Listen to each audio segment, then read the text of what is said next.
اور ماضی میں ایسا بھی ہوا کہ کچھ ہمارے سینئر لیڈرز تھے، سینٹ کا بھی حصہ تھے، ان سے جب استعفے مانگے گئے تو انہوں نے استعفے نہیں دیے. تو میں یہ سمجھتا تھا کہ ان کا پارٹی کا ایک فیور تھا، ان کی دی ہوئی سیٹ تھی، تو جیسے ہی انہوں نے مجھ سے واپس مانگی تو اخلاقاً مجھے اس میں بالکل کوئی ڈیلے نہیں کرنا چاہیے تھا. اور پھر بہت عرصہ تک انہوں نے بڑی خندہ پیشانی کے ساتھ جو گفتگو کرنے کی مجھے سپیس دی، وہ میں سمجھتا ہوں کسی اور جماعت میں بھی اتنی سپیس اپنے لوگوں کو وہ نہیں دیتے. بہر طور فرت اللہ بابر صاحب ہیں، پارٹی کے جنرل سیکرٹری ہیں، رضا ربانی صاحب ہیں، سینئر رہنما ہیں، بہت سے ایشوز کے اوپر وہ ایک بڑی کھل کے اپنی رائے کا اظہار کرتے ہیں. اعتزاز احسن صاحب ہیں، کائرہ صاحب ہیں. تو یہ سارے لوگ اس پارٹی کے اندر ایک ایسا ماحول ہے کہ جس کے اندر جو ہم جیسے جونیئرز جب جنہوں جوائن کی پارٹی، تو ہم نے دیکھا کہ یار یہ بڑی ٹاورنگ پرسنالٹیز ہیں اور ہمیشہ ایک کھل کے ہر ایشو کے اوپر بات کرتے ہیں. تو میرے جیسے آدمی کے لیے میں ان لوگوں کو آئیڈیلائز کرتا تھا اور ہمیشہ یہ اس چیز کے اوپر دل کے اندر ایک خیال پیدا ہوتا تھا کہ یار کہ یہ تمام پریشرز کے باوجود کتنی مشکل سے مشکل بات جو ہے وہ کر جاتے ہیں. تو اس طرح کے لوگوں کو سامنے رکھ کے آئیڈیلائز کرتے ہوئے آج اس انجام کو پہنچ گئے. وہ پھر سر وہ تو سارے ابھی بھی پاکستان پیپلز پارٹی میں ہی موجود ہے، تو پھر آپ نے ایسا کیا کیا کہ آپ برداشت نہیں ہوئے؟ وہی والی بات کہ آپ ابھی بہت جونیئر ہیں، you needed to wait for some time. I needed to wait for some time, exactly. آپ نے بہت impatience دکھائی. But no, seriously, but do you think this is یہی وجہ بنی کہ شاید اگر آپ تھوڑی زیادہ عمر زیادہ آپ نے وقت زیادہ گزار لیا ہوتا ہے جماعت کے ساتھ، تو جیسے فرت اللہ بابر صاحب کا آپ نے ذکر کیا، یا اعتزاز احسن صاحب، تو دیکھیں وہ عمران خان صاحب کی بھی تعریف کر لیتے ہیں، ان کے حق میں بھی بول لیتے ہیں، پھر بھی وہ موجود ہیں. سو کیا ایشوز ایسے تھے جن پہ آپ بولے؟ نہیں، بہت سے ایشوز کے اوپر جن لوگوں کا میں نے نام لیا یہ گفتگو کرتے رہتے ہیں. فرت اللہ بابر صاحب ایک انفرادی حیثیت رکھتے ہیں ہیومن رائٹس کے حوالے سے، تو فرت اللہ بابر صاحب بالکل گفتگو کرتے ہیں. لیکن پھر اگر آپ دیکھیں تو فرت اللہ بابر صاحب نے بھی ایک کاسٹ پے کی. اور بہرحال میں چیئرمین تھا سینٹ کی ہیومن رائٹس کمیٹی کا، اس میں بھی کچھ ایشوز ایسے درپیش آتے رہے جو ایشوز میں سمجھتا ہوں کہ میں اوکیشنلی جو کچھ ٹیک اپ کیے تو شاید ناگوار گزرے ہوں. اور ایونچولی پھر جو دور حاضر کی جو سیاست کے جو تقاضے ہیں ان میں شاید یہ، میں تو صرف گمان کر سکتا ہوں، شاید یہ سمجھا گیا ہو کہ اس کی گفتگو مشکلات پیدا کر رہی ہے، پیدا کر سکتی ہے، تو بہتر ہے اس کو کہا جائے کہ آپ ریزائن کر. ہیومن رائٹس کمیٹی کی بھی بات کریں گے، پر یہ جب آپ یہ ٹویٹس کر رہے تھے تب آپ کو اندازہ تھا کہ پارٹی پر یہ پریشر کہیں سے پڑ رہا ہے؟ بیکاز آبویسلی یا ہم یہ کہیں کہ زرداری صاحب یا بلاول بھٹو زرداری صاحب کو ناراضگی تھی کہ آپ نے سواتی صاحب کے حق میں بولے یا شہباز گل صاحب کے حق میں بولے، آپ نے بیکاز آبویسلی کوئی اریسٹ ہوتا ہے، کوئی وہ ہوتا ہے، تو تنقید تو حکومت پہ ہی بنتی ہے. ان کو ذاتی ناراضگی تھی یا ان کے اوپر دباؤ تھا آپ کے خیال میں؟ اب اس کا جواب تو وہ خود ہی بہتر دے سکتے ہیں. میں تو صرف اتنا کہہ سکتا ہوں کہ دیکھیے عمران خان صاحب کا دور حکومت ہم نے دیکھا، اس دور میں رانا ثناء اللہ صاحب کے اوپر ہیروئن ڈالی گئی. پورا ملک جو تھا وہ اس نے اس بات کو اچھا محسوس نہیں کیا، اور ہر انسان کے دل میں پہلے سے ہی ایک بات پیدا ہوگی کہ یار حد درجے کی پولیٹیکل وکٹمائزیشن ہے. دیگر سیاسی رہنماؤں کے ساتھ بھی اسی طرح کا رویہ رہا، حتیٰ کہ سپریم کورٹ نے اپنی کئی ججمنٹس کے اندر کہا کہ نیب کو ایز اے پولیٹیکل ٹول استعمال کیا جا رہا ہے اور پولیٹیکل انجینئرنگ کے لیے استعمال کیا جا رہا ہے. پھر میڈیا فریڈمز کے حوالے سے تو خان صاحب کا دور بھی کوئی شاندار دور نہیں تھا، اور ہم اس وقت جو گفتگو کرتے تھے ہم کہتے تھے کہ ہمارے اوپر جو تشدد ہو رہا ہے یہ تشدد غلط ہو رہا ہے. اور پھر ان باقی جماعتوں کا 90 کی دہائی کا بھی ایک پس منظر ہے کہ جس میں انہوں نے دیکھا ہے کہ ایک دوسرے کے ساتھ جب انہوں نے بہت زیادہ چپکلش بڑھائی، پولیٹیکل وکٹمائزیشن کی، تو اس کا نتیجہ کیا نکلا. تو اس تسلسل میں پھر ہم میں اور ان میں کیا فرق رہ جاتا ہے کہ اگر ہمارے دور میں بھی اسی طرح کی چیزیں ہونا شروع ہو جائیں. ہمیں تو جواب مزید جمہوریت سے دینا چاہیے تھا، اس لیے کہ ہم ہمیشہ جمہوریت کی بات کرتے ہیں، اور آپ لوگ کہتے تھے کہ ہم جمہوری ہیں، عمران خان جمہوری نہیں ہے. عمران خان جمہوری نہیں ہے، اور پاکستان پیپلز پارٹی کے کانٹیکسٹ میں تو ہم بڑا اس چیز کے اوپر ایک پرائیڈ لیتے تھے کہ ہمارے دور حکومت میں ایک بھی پولیٹیکل پریزنر نہیں تھا 2008 سے لے کر 2013 تک. اور اب ہم جس حکومت کا حصہ ہیں، جو واقعات سامنے آ رہے ہیں، جس طریقے سے کیے جا رہے ہیں، اس میں سب سے اور پھر دکھ اس چیز پہ بھی ہوتا ہے کہ ہم اونرشپ لے رہے ہیں شاید ان واقعات سے، اور جو چیزیں کی جا رہی ہیں اس سے حکومت کا اتنا تعلق بھی نہیں ہے، لیکن حکومت اپنا چہرہ پیش کر رہی ہے، ان کو چھپانے میں اپنا کردار ادا کر رہی ہے. تو ہم تو سیاسی لوگ ہیں، ہم نے تو 90 کی دہائی دیکھی ہے، ہم تو خود وکٹمائز ہوئے ہیں، ہیروئن تک ڈالی گئی ہیں. تو پھر ایک بندے کے اندر تھوڑی سی یہ سوچ ضرور ہونی چاہیے کہ یار میرے ساتھ بھی یہ گزری ہے، ہمارے کولیگز کے ساتھ بھی یہ گزری ہے، تو ہم ایسا لوگوں کے ساتھ کیوں کریں، اور اگر کوئی کر رہا ہے تو اس کو کیوں چھپائیں. تو یہ میرے خیال سے ہم سے غلطی اس حکومت سے ہوتی جا رہی ہے اور تسلسل سے ہوتی جا رہی ہے. سر یہ ایک واحد غلطی تو نہیں ہے، آپ نے الیکشنز کے حوالے سے بھی بات کی کہ الیکشنز میں چلے جانا چاہیے پی ڈی ایم کی حکومت کو. آپ کے خیال میں یہ بھی حکومت لینا بھی ایک غلطی ہے یا کنٹینیو کرنا ایک غلطی ہے؟ میں تو یہ سمجھتا ہوں، میری ذاتی سوچ تو یہ تھی کہ بالکل نو کانفیڈنس کرنا چاہیے تھا، کیونکہ عمران خان صاحب کا جو دور حکومت تھا وہ کسی بھی حوالے سے اس کے اندر جتنی سوسائٹی پولرائز ہو چکی تھی، جو میڈیا فریڈمز کے حوالے سے، جو جوڈیشری جو اسلام آباد کے اندر جو جرنلسٹس کے ساتھ ہوا، متی اللہ جان، ابصار عالم، اسد طور، اور یہ کتنے ہی لوگ تھے میڈیا سے تعلق رکھنے والے جن کو اپنی نوکریوں سے ہاتھ دھونے پڑے. سر اوور شیڈو ہو گیا نا، پی ڈی ایم کی حکومت میں ارشد شریف مارا گیا. جی درست، بالکل صحیح کہہ رہی ہیں.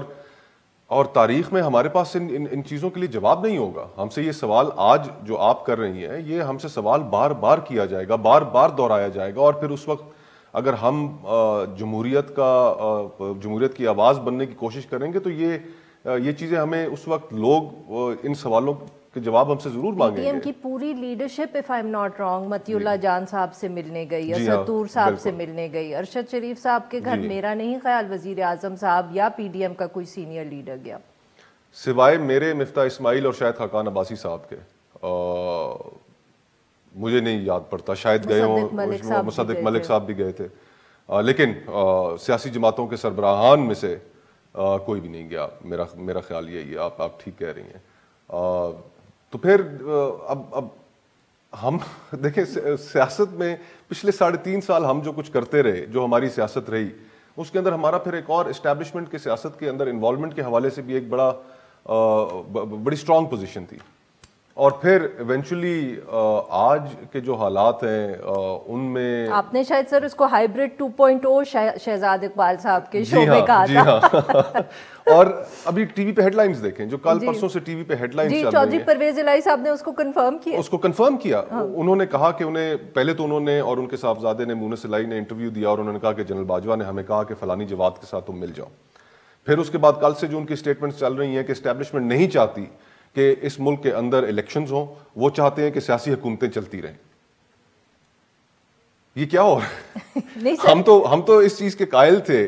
عوام کے سامنے جو بیانیہ ہم نے رکھا جس وقت پی ڈی ایم بنی، سر وہ بھول گئے ہیں سب بیانیہ. آپ ہی کو شاید یاد ہے، آپ ایسے ہی اس کے اندر ایموشنل ہو کے آپ نے استعفیٰ دے دیا. پی ڈی ایم میں تو اب وہ بیانیہ شاید کسی کو بھی نہیں یاد، ایکسیپٹ کہ ہمیں بار بار یہ بتایا جاتا ہے کہ فیس ویلیو پہ لے لو وہ کہہ رہے ہیں. تو پھر یہ انفارچونیٹ چیز ہے نا جی. دیکھیں ہم سیاست پھر صرف اقتدار حاصل کرنے کے لیے کر رہے ہیں. جی اور سوری آپ نے سوال پوچھا ریٹورکلی بٹ میں جواب دے رہی ہوں. سر پاکستان تحریک انصاف بھی یہ کر رہی ہے اور پی ڈی ایم بھی یہ کر رہی ہے. تو یہ بڑی اب کیا کریں. اب دیکھیں ملک کے مسائل، ابھی آپ معیشت ملک کی اٹھا کر دیکھ لیں، خیبر پختونخوا میں جو اس وقت ہو رہا ہے، جو دہشت گردی دوبارہ سر اٹھا رہی ہے، افغانستان کے ساتھ جو ہمارے تعلقات ہیں، اب یہ ساری چیزیں ایک طرف جن کے اوپر ہماری توجہ ہونی چاہیے، سب کو مل بیٹھ کر ان کا حل نکالنا چاہیے. اور اس حل کو نکالنے کے لیے جو سب سے پرائمری کانٹرڈکشن ہم نے دور کرنی ہے وہ یہ ہے کہ یہ ملک چلائے گا کون، فیصلے کون کرے گا. فارن پالیسی کے متعلق کوئی فیصلہ کرنے میں سیاسی حکومتیں آزاد نہیں ہیں، سب جانتے ہیں اس ملک میں. پھر اسی طرح معاشی ہم پریٹینڈ کرتے ہیں. نیشنل سیکیورٹی کمیٹی کی میٹنگز ہوتی ہیں، وہاں پر آ کر صرف بتایا جاتا ہے، وہ ہوتی پارلیمان میں ہے، لیکن وہاں پر آ کر بتایا جاتا ہے کہ یہ ہم کرنے جا رہے ہیں، اور فیصلے سے آگاہ کر دیا جاتا ہے.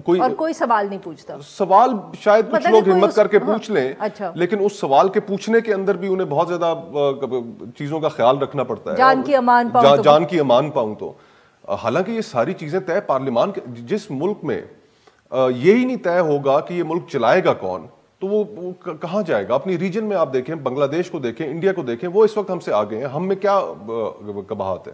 ہم میں صرف ایک یہی قباحت ہے کہ 75 سالوں سے ہم یہی نہیں طے کر سکے کہ یہ ملک چلانا کس نے. اور اب یہاں پر اگر آپ نے کاروبار کرنا ہو, آپ نے کوئی انڈسٹری لگانی ہو, آپ نے ٹی وی چینل بنانا ہو, آپ نے بینک بنانا ہو, آپ کو این او سیز چاہیے. سرکاری ملازم کو پروموشن چاہیے, اس کو پروموشن جو اس کو ملنا اس کا حق ہے, اس کے لیے این او سیز چاہیے. اور وہ سب کہاں سے آتے ہیں سر؟ اور انٹیلیجنس ایجنسی سے. اور یہ سیکیورٹی اسٹیٹ ہے. ہمیں سیکیورٹی اسٹیٹ کا جو اپنا تشخص ہے اس کو تبدیل کرنا پڑے گا. صرف اس لیے نہیں کہ ہم کہ ہمیں کوئی سویلین حکمران, اس لیے کہ ہمیں اپنی آنے والی نسلوں کے لیے ایک بہتر پاکستان چھوڑنا. تو سر یہ پھر کیسے ہوگا؟ مطلب کہ پاکستان تحریک انصاف سے اب لوگ امید جوڑ کے بیٹھے ہوئے ہیں, کیونکہ پی ڈی ایم تو کیا امید جوڑ کے بیٹھے ہوئے ہیں جی؟ وہ بھی یعنی کہ دیکھیں نا سر کہ پہلے پی ڈی ایم سے جوڑی, ایک ہی زلف کے سب اسیر ہیں. بالکل نہیں, میں یہ کہہ رہی ہوں نا سر, پہلے پی ڈی ایم سے جوڑی جب آپ لوگوں کے بہت بڑے جلسے ہو رہے تھے, اس کے بعد آپ لوگوں نے, اب ہم کہہ سکتے ہیں اسٹیبلشمنٹ کی مدد سے ووٹ آف نو کانفیڈنس کر کے عمران خان صاحب کو ہٹا دیا. اب عمران خان صاحب اینٹی اسٹیبلشمنٹ یا اینٹی جنرل باجوہ کا وہ کر رہے ہیں, بیانیہ لے کے چل پڑے, تو وہ مقبول ہیں.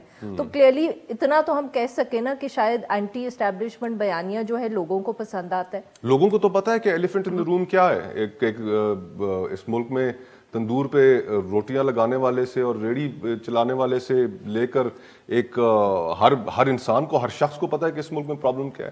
سیاستدان وقتی طور پر اس کو اپنے فائدے کے لیے استعمال کرتے ہیں اور پھر بعد میں وہ بھول جاتے ہیں. اور پھر ایونچولی یہی تو ریزن ہے کہ جس کی وجہ سے اس وقت معاشرے کے اندر امید ختم ہو گئی ہے, کہ لوگوں کو یہ لگ رہا ہے کہ یار کہ یہ ملک ٹھیک کرنے کے لیے کوئی دلچسپی نہیں رکھتا. سب کے سب اقتدار حاصل کرنا چاہتے ہیں, یہاں پر پاور پالیٹکس ہو رہی ہے, اقتدار میں رہنا چاہتے ہیں. ہماری زندگیوں سے انہیں کوئی دلچسپی نہیں, اس ملک کو ٹھیک کرنے سے انہیں کوئی دلچسپی نہیں. ابھی اگر ہماری واقعی ان چیزوں کے اوپر کچھ سیریس اگر ہم کچھ کرنا چاہتے ہیں, تو سب سے پہلے تو ہم اپنی انا دور کرتے ہیں کہ یعنی کہ کیسا وقت ہے کہ سیاستدان راستہ نہیں نکال پا رہے. حالانکہ سیاست کا کام ہی اور سیاستدانوں کا کام ہی راستہ نکالنا ہے. اس وقت ملک ڈیڈ لاک کا شکار ہے, اجازت نہیں دی جا رہی. دیکھیں نا مطلب کہ وہ ڈیوائڈ اینڈ رول ہے. ایک طرف سے کہا اگر نو کانفیڈنس ہو رہا ہے, دوسری طرف سے کہا جا رہا ہے کہ آپ اس کے ساتھ مل جائیں. عجیب اس ملک کے اندر حالات چل رہے ہیں. تو سر پھر وہی والی بات کہ راستہ کہاں سے نکلے گا؟ امید ختم ہوتی جا رہی ہے, امید ختم ہو گئی ہے. سیاستدانوں میں بھی امید ختم ہو گئی ہے. دیکھیں, اگر سیاست صرف پاور پالیٹکس کے گرد سینٹر کرے گی تو پھر اس کا نتیجہ تو ابھی تک تو نہیں نکلا. ہم نے 75 سال گزر چکے ہیں. اچھا سر, اب اتنا بالکل ختم ہو رہا ہے. You can't and on a very negative. کچھ تو لیٹس ہوپ کہ انشاءاللہ کوئی راستہ بتائے, کوئی تو وے فارورڈ کی بات کریں. آپ اب کیا کریں گے, یا آپ نے ریٹائر ہی ہو جانے؟ دنیا سیاستدان سے آپ ریٹائرمنٹ کی طرف جا رہے ہیں؟ نہیں, ریٹائرمنٹ کی طرف تو ہوپ فلی نہیں جانا, لیکن اب دیکھتے ہیں. ابھی فی الحال تو میں اپنی انڈیپینڈنٹ پوزیشن رکھوں گا. یہی سوچ ہے کہ آنے والا الیکشن بھی انڈیپینڈنٹلی لڑوں. اچھا, لوگ سر کر رہے تھے بات کہ شاید آپ میئر کے الیکشن کے لیے کھڑے ہونے لگے. نہیں, میں بالکل ایک زمانے میں جب وہ ڈائریکٹ الیکشنز تھے تو میں انٹرسٹڈ تھا, لیکن ابھی میں اس میں انٹرسٹڈ نہیں ہوں, کیونکہ وہ پرانا قانون ہے اور اس میں کوئی اتنے اختیارات بھی نہیں ہیں. تو جب آپ کوئی چیز تبدیل کر نہ سکیں تو اور آپ پاکستان تحریک انصاف, پی ایم ایل این, بہت سے لوگ کچھ کہتے ہیں کہ آپ پی ٹی آئی میں چلے جائیں گے, کچھ کہتے ہیں آپ پی ایم ایل این میں چلے جائیں گے. کوئی بالکل ایسا کوئی ارادہ نہیں ہے. کوئی آپ کو انویٹیشن بائی دی وے آئی ہے؟ انویٹیشن بھی کوئی نہیں ہے, یہ اسپیکولیشن ہے ساری. اچھا, ہم تو سوچ کے بیٹھے ہوئے تھے کہ اس کو ایک دفعہ فون کر لیا ہوگا. نہیں, ایسا نہیں ہے. اچھا, یعنی کہ سواتی صاحب کی ٹویٹس کے بعد پی ٹی آئی بھی گھبرا گئی ہے. بس اظہار ہمدردی ہے, اس سے زیادہ کچھ نہیں ہے.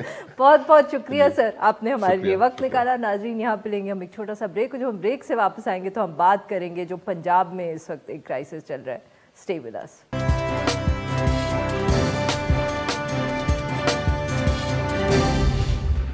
ویلکم بیک ناظرین. پروگرام کے اس حصے میں ہم ذکر کریں گے پاکستان تحریک انصاف کے چیئرمین عمران خان صاحب نے جو جنرل ریٹائرڈ باجوہ صاحب پر تنقید کی ہے, اور اس معاملے پر ان کے جو اتحادی ہیں قاف لیگ کی طرف سے شدید ایک ریاکشن آیا ہے. انہوں نے اختلاف کیا ہے اس سارے معاملے پر.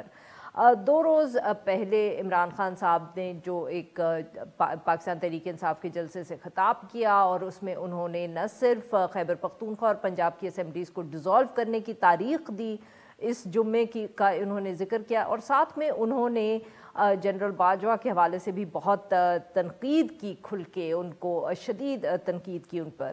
انہوں نے یہ بھی کہا کہ انہوں نے پاکستان تحریک انصاف کی حکومت بھی گرائی ہے۔ اس کے بعد چودھری پرویز الہی صاحب جو اس تقریر کے دوران عمران خان صاحب کے ساتھ ہی بیٹھے ہوئے تھے، اور کچھ لوگوں کا یہ بھی خیال تھا کہ جو ان کے چہرے کے تاثرات تھے اس تقریر کے دوران شاید ان کو کچھ بات پسند نہیں آئی یا وہ کمفرٹیبل نہیں تھے۔ خیر اینی وے انہوں نے ایک انٹرویو دیا اور اس انٹرویو میں انہوں نے بہت کھل کے اپنی ناراضگی کا اظہار کیا۔ انہوں نے کہا کہ تقریر سے پہلے بھی انہوں نے عمران خان صاحب سے بات کی تھی اور انہیں بتایا تھا، ان کو ایڈوائز کیا تھا کہ آپ باجوہ صاحب کے خلاف بات مت کریے گا، مگر اس کے باوجود عمران خان صاحب نے اپنی تقریر میں یہ ساری باتیں کی۔ پرویز الہی صاحب نے یہ دعویٰ کیا کہ جو جنرل باجوہ ہیں ان کے بہت احسانات ہیں پاکستان تحریک انصاف پر، اور اگر دوبارہ اس طرح کی کوئی بات ہوئی اور پاکستان تحریک انصاف نے دوبارہ ایسی تنقید کی تو پھر قاف لیگ جو ہے وہ خاموش نہیں رہے گی۔ یہ سارا معاملہ اب کس طرف جا رہا ہے، اور اس پہ بات کرنے کے لیے آج ہمارے ساتھ موجود ہیں سینیٹر عون عباس بپی، صدر ہے پاکستان تحریک انصاف جنوبی Punjab. Welcome to the show sir. Senator صاحب، پہلے تو ہم یہ سن رہے تھے کہ غالباً کوئی اختلافات ہیں آپ کی جماعت میں اور قاف لیگ میں، ڈسلوژن کے حوالے سے، اسمبلیاں چھوڑنے کے حوالے سے ان کو، مگر اب تو لگ رہا ہے کہ جو ایک اوور آل بیانیہ ہے آپ لوگوں کا اس سے بھی چودھری پرویز الہی صاحب کو کافی اختلافات ہیں، اور انہوں نے تو اب ہم کہہ سکتے ہیں آپ کو وارننگ بھی دے دی ہے۔ اعوذ باللہ من الشیطان الرجیم، بسم اللہ الرحمن الرحیم۔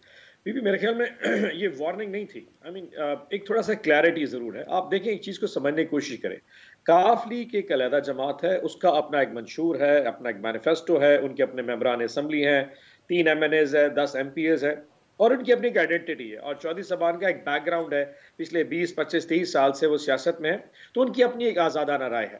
پاکستان تحریک انصاف ایک انقلابی جماعت ہے، ہماری ریولوشنری پالیٹکس ہے، ہم پبلک پلس پہ چلتے ہیں، اور ہمارا جو نیریٹو ہوتا ہے وہ obviously ہم پبلک سے جنریٹ کر رہے ہوتے ہیں۔ تو جب خان صاحب نے فیصلہ کیا تو ہمیں پہلے دن پتا تھا کہ چودھری صاحبان اس فیصلے کے حوالے سے کمفرٹیبل نہیں ہیں، اور اس کا کوئی ایسی چھپی ہوئی بات نہیں ہے۔ ایوریبڈی واز ویری، اب تو انہوں نے کہا ہے کہ اگلی دفعہ ایسے تنقید کی تو مطلب کہ ہم خاموش نہیں رہیں گے، یہ تو سر وارننگ ہی ہوئی نا۔ میں آپ کو ساری پکچر سمجھانے کی کوشش کرتا ہوں۔ تو پہلے دن سے ہم کم از کم اس کے اوپر سے ووکل ہی تھے کہ پرویز الہی صاحب اس حوالے سے کمفرٹیبل نہیں ہیں کہ اسمبلی کو اب توڑیں۔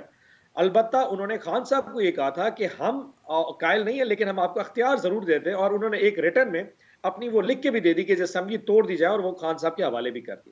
تو اس دوران وہ خان صاحب کو کنونس کرتے رہے، اور خان صاحب نے ان کو کہا کہ میں نے اپنا فیصلہ کر لیا۔ ہم نے اپنی کور کمیٹی میں PTI میں ڈسکس کیا، اور وہاں پہ کنسنسس تھا میجورٹی کا کہ جی اسمبلیاں توڑنی چاہیے، اور اب عوام کی طرف جانے کا صحیح وقت آ چکا ہے۔ اب جب یہ پرسوں شام کو ڈیسائیڈ ہو گیا اور خان صاحب نے اسپیچ کی، اب ان میں ان کا جو انکمفرٹیبل جو فیچر تھا پرویز الہی صاحب کا، یا سینسیٹیو پوائنٹ تھا، وہ تھا جنرل ریٹائرڈ باجوہ کے حوالے سے بات کرنے کا۔ اب دیکھیں ان پہ کوئی احسانات ہو سکتے ہیں، جنرل باجوہ کے، پرویز الہی صاحب کے احسانات ہو سکتے ہیں، پاکستان مسلم بھی کافی ہو سکتے ہیں، اس سے ہمارا کوئی تعلق نہیں، تو وہ اپنا پوائنٹ آف ویو رکھتے ہیں، اور یہ ساری دنیا جانتی ہے کہ انہوں نے تو کہا کہ آپ لوگوں پر بھی احسانات ہیں، انہوں نے کہا پاکستان تحریک انصاف پہ بھی بہت احسانات ہیں جنرل باجوہ کے۔ یہ ہمارے پاس اللہ معاف کرے جی کیا احسان ہے، ہم تو اپنا لیڈر کھوتے کھوتے بچے ہیں جی، سو ہم اس کے بارے میں کوئی اتنا زیادہ بات نہیں کرنا چاہ رہے، بٹ دا پوائنٹ ریمینز کہ جو احسانات 2018 کا ساری دنیا کہتی ہے الیکشن انہوں نے آپ کو جتوایا، وہ خود کہتے ہیں جنرل باجوہ کہ انہوں نے آپ کو الیکشن جتوایا۔ کل رات کا پرویز الہی صاحب کا انٹرویو اٹھا کے دیکھ لیجئے، جو احسانات کی لسٹ وہ گنوا رہے تھے، تو وہ اپنے احسانات تو جو انہوں نے گنوائے، ہمارا احسان تو وہ ایک ہی گنوا سکے نہیں جی، کنگ سلمان کے پاس گئے تھے، یا کراؤن پرنس کے پاس گئے تھے، یا شاید وہ قطر سے پیسے لے کے آئے تھے، تو یہ ایک سٹیٹ کے اوپر شاید ان کے بقول کوئی احسان ہو سکتا ہے۔ ہمارے اوپر تو جو احسان ہے وہ یہ کہ ہمیں تو حکومت سے اٹھا کے باہر پھینک دیا، اور آج پاکستان کو اٹھا کے ڈیفالٹ کرانے کے در پہ آ گئے، یہ یقیناً باجوہ صاحب کا احسان ہو سکتا ہے۔ اور احسانات کی لسٹ اٹھانی ہے تو مسلم لیگ نون سے جا کے پوچھتے ہیں، مریم نواز شریف شاید بہت بڑی کتاب لکھ کے دے دے گی کہ پچھلے 7 مہینے میں پوری شریف فیملی پہ جو احسانات کیے ہیں، جس کے نتیجے میں آج وہ ساری یورپ میں گھوم پھر رہے ہیں، نواز شریف کے آنے کی تیاریاں ہو رہی ہیں، سلمان شریف رات کو آ چکا ہے، شہباز شریف وزیر اعظم ہے، حمزہ اچھا سر یہ بتائیے گا اب معاف کریے گا سر آپ کی بات کاٹ لوں, ذرا وقت کم ہے, یہ بتائیے گا کہ کیا پی ایم ایل کیو سے کوئی سیٹ ایڈجسٹمنٹ کے حوالے سے آپ کے اختلافات ہیں؟ کہیں چودھری پرویز الہی صاحب یہ پریشر اس لیے تو نہیں ڈال رہے کیونکہ اب آج اطلاعات یہ آ رہی تھیں کہ کمیٹی بن گئی ہے 30 سیٹس کے اوپر وہ سیٹ ایڈجسٹمنٹ مانگ رہے ہیں 30 کنسٹیچوئنسیز میں, تو کیا کوئی یہ طریقہ تو نہیں تھا ان کا ٹو میک شور کہ آپ لوگوں سے کوئی وہ لکھت پڑھت کروا لیں کہ اگلے الیکشن میں کیا کیا آپ ان کو سیٹس دیں گے؟ اچھا خیر, اگر سیٹ ایڈجسٹمنٹ ہی کرنی تھی تو اس کے لیے اتنی ہارڈ گیم کھیلنے کی شاید ضرورت ان کو نہیں تھی. سیٹ ایڈجسٹمنٹ تو 2 پولیٹیکل پارٹیز میں ہونی ہی تھی, اور ہم یہ الائز ہیں جو کہ اس حکومت میں نہیں, آگے بھی ہمارا چلنے کے اوپر اکتفا ہے پڑا, اور خان صاحب بڑی کلیئرٹی سے کہہ سکتے کہ ہم کاف لیگ کو اگلے سیٹ اپ میں بھی اپنے الائز کے طور پہ لے کے جائیں گے. زیادہ ملیں گی کم ملیں گی وہ تو جب لیڈرشپ بیٹھے گی ان کی طرف سے کمیٹی ہماری اور ڈیسائیڈ کر لی جائے گی کہ میجورٹی ان کا فوکس جن ایریاز میں. کیا وہ دباؤ آپ پہ ڈال رہے ہیں کہ ابھی بیٹھ کے فیصلہ کر لیں گے؟ I don't think so, کیونکہ خان صاحب اس کے اوپر کلیئر ہے. خان صاحب ویسے ان کو سیٹ ایڈجسٹمنٹ دینا چاہ رہے ہیں, کیونکہ جس طریقے کا ہمارا سیٹ اپ پچھلے 6-7 مہینے میں ہم نے اکٹھے چلایا ہے وہ بڑا زبردست تھا. سو مجھے اس پہ کوئی خاص ابہام نظر نہیں آتا کہ ہم فیوچر میں اس پہ کوئی, سو مجھے نہیں لگتا کہ اس کو کوئی ہارڈ ٹیکٹک کے طور پہ دیکھا جائے کہ شاید وہ ٹف پلے کرنے کی کوشش کر رہے تھے. آئی ایم شیور پولیٹیکل جب پارٹیز بیٹھتی ہیں آبویسلی ہر کسی خواہش ہوتی ہے کہ مجھے اتنا شیئر ضرور ملنا چاہیے, اور اگلی خواہش ہے کہ ہم اتنا شیئر کم دیں گے. وہ 2 پارٹیز بیٹھتی ہیں آپس میں ڈیسائیڈ کر لیتی ہیں, لیکن اس کے لیے نہیں. آئی کین اونلی انڈرسٹینڈ کہ کل رات کا انٹرویو جو تھا وہ پریکٹیکل پرپس صرف اس لیے تھا کہ وہ اپنے جو جن احسانات کے پیچھے وہ دبے ہوئے تھے وہ ان احسانات کا باور کراتے بھائی ہم پہ بہت احسان ہے, سو پلیز آپ نے ہمیں نہیں چھیڑنا, وچ از ویری رائٹلی وہ اپنے آپ کو ٹھیک پلے کر رہے تھے. جی سر, تو آپ کہے ویری کوئکلی سر, کیا وہ آپ کے ساتھ رہ رہے ہیں؟ یہ تو نہیں ہوگا کہ وہ سائڈ سوئچ کر دیں گے؟ اور دوسرا یہ بتائیں کہ کیا خان صاحب اب اپنے ریٹرک کو کوئی ٹون ڈاؤن کریں گے چودھری پرویز الہی صاحب کے فیلنگز کو ہرٹ نہ کریں تاکہ وہ دیکھیں جو تو ان کی فیلنگز ہیں وہ تو کل رات آپ نے انٹرویو میں دیکھ لی, لیکن اس کے بعد مونس الہی کی خان صاحب سے ملاقات بھی ہوئی ہے اور مونس نے ٹویٹ بھی کیا ہے کہ ہم خان صاحب کے ساتھ ہیں اور نون لیگ کو اتنا زیادہ خوش ہونے کی ضرورت نہیں ہے. لیکن ایک چیز تھوڑا کلیئرٹی میں کہہ دوں کہ ہم نے جو فیصلہ کرنا تھا وہ کر لیا. سو جمعے والے دن آئدر تو اسمبلیز ڈیزالو ہو جائیں گی اور خان صاحب کو جو وہ لیٹر تھما دیا گورنر کو بھیج دیا جائے گا, اور اگر 1% بھی چانس ہے کہ پرویز الہی صاحب اس کے اوپر نہیں آتے یا آپ سمجھتے ہیں کہ شاید ان کا ریٹرک اور ہمارے سے ڈفرنٹ ہے, تو ہم کم از کم حکومت سے باہر ہوں گے, استعفیٰ نہیں دیں گے اسمبلیوں سے, ہم اس حکومت سے باہر آ جائیں گے. جو سرکاری گاڑیاں جو ہمارے منسٹرز ہیں وہ حکومت سے باہر آ جائیں گے. پھر اس کے بعد کاف لیگ کا اپنا پریروگیٹو ہے کہ جی وہ ڈسکریشن ہے کہ وہ کس کے ساتھ بارگین کر کے کیسے حکومت بنانے چاہتی ہے. ہماری کلیئرٹی بڑی ہے سر, یہ آپ مجھے خبر دے رہے ہیں, یہ کنفرم بات کر رہے ہیں آپ؟ میں آپ کو 100% اس میں کون سی دوسری حکمت عملی ہے آپ کی؟ نہیں دیکھیں, خان صاحب کا decision is full and final. اب تو ڈیسیژن کاف لیگ نے کرنا ہے کہ انہوں نے خان صاحب کے اس فیصلے کے اوپر قبول کرنا ہے اور ہمارے ساتھ چلنا ہے, یا وہ سمجھتے ہیں کہ فیصلہ ٹھیک نہیں ہے and they have to find their own political path. That's entirely up to them کہ وہ اپنا فیصلہ خود کر سکتے ہیں. ہم نے فیصلہ کر لیا یا اسمبلی ڈیزالو ہوگی, ادروائز اگر وہ سمجھتے نہیں تو ہم آؤٹ آف دا ٹرے, ہم اپنے اسمبلی میں بیٹھ کے پنجاب سے اپنا رول پلے کریں گے, لیکن اسمبلی اگر نہیں ٹوٹتے تو پھر they can carry on, that's their choice. بہت بہت شکریہ سر, آپ نے ہمارے لیے وقت نکالا. یہاں پہ لیں گے ہم ایک چھوٹا سا بریک کو, جو ہم بریک سے واپس آئیں گے تو ہم بات کریں گے جو دہشت گردی کی ایک بڑھتی ہوئی لہر خیبر پختونخوا میں ہے. اسٹے ود اس.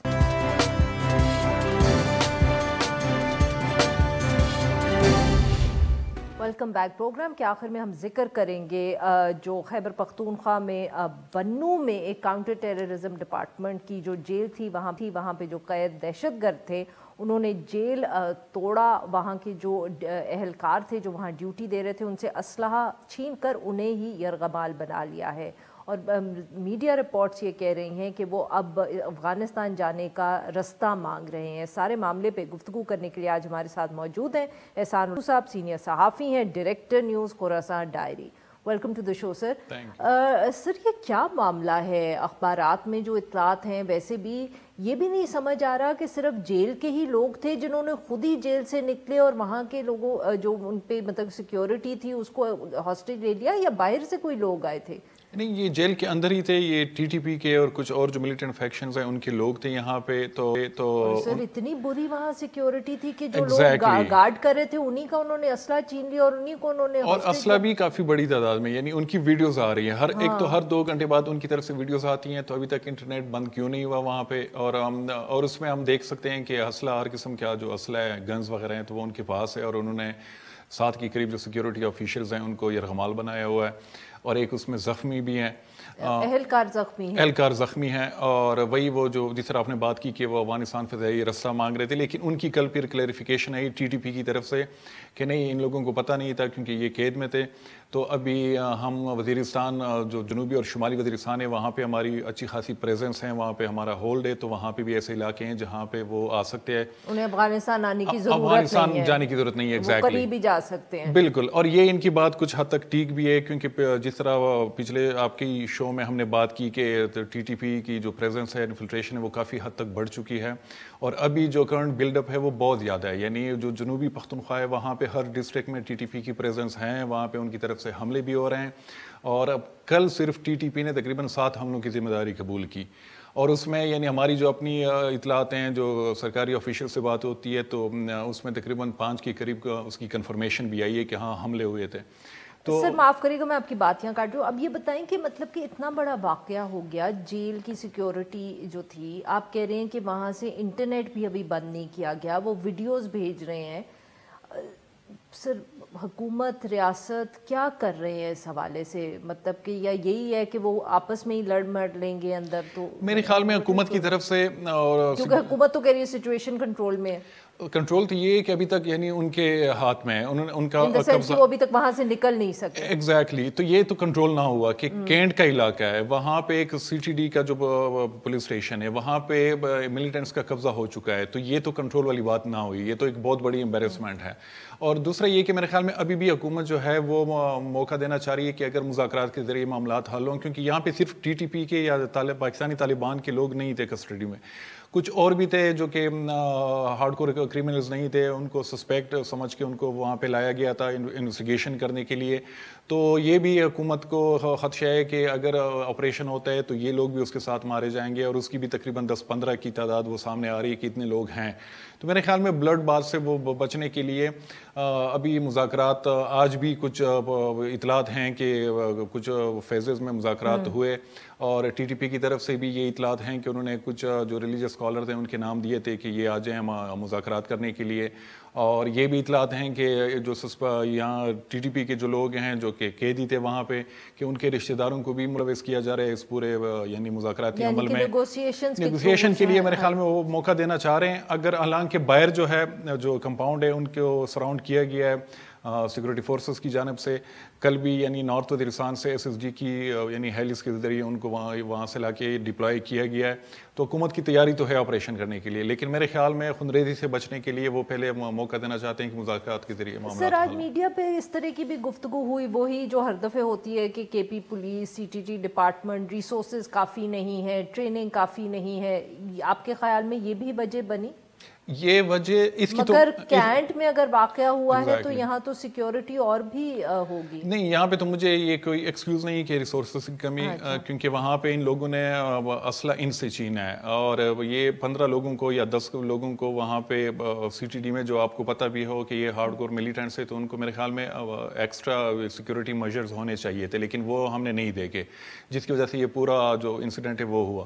لیکن اوورآل اگر کے پی میں دیکھیں پولیس کے آفیشیل سے جب ہماری بات ہوتی ہے تو واقعی ریسورسز کی شدید کمی ہے، اور خاص کر جو مرج ڈسٹرکٹس ہیں وہاں پہ جو پولیس ہیں تو وہ بیچارے تو نہ ان کے پاس یعنی اسلحہ ہے، اور نہ ان کے پاس لاجسٹک گاڑیاں شاڑیاں ہیں، اور تنخواہوں کے حوالے سے بھی ان کی طرف سے ہمیشہ وہ کہ ہمیں ٹائم پہ تنخواہیں بھی نہیں ملتی، اور وہ بالکل فرنٹ پہ ٹی ٹی پی یا باقی جو ملیٹنٹ فیکشن ہے، حافظ گل بہادر ایک اور فیکشن ہے. تو پولیس کے پاس ریسورسز کی ہے کمی، اور جس کی وجہ سے ہم دیکھ بھی رہے ہیں کہ ان بیچاروں کا کافی نقصان بھی ہو رہا ہے. اور کل ہی لکی مروت میں ایک اٹیک ہوا تھا جس میں 4 کے قریب پولیس کے اہلکار شہید ہو گئے تھے. بہت بہت شکریہ سر، آپ نے ہمارے لیے وقت نکالا. ناظرین بس اتنا ہی. We'll be back tomorrow at the same time.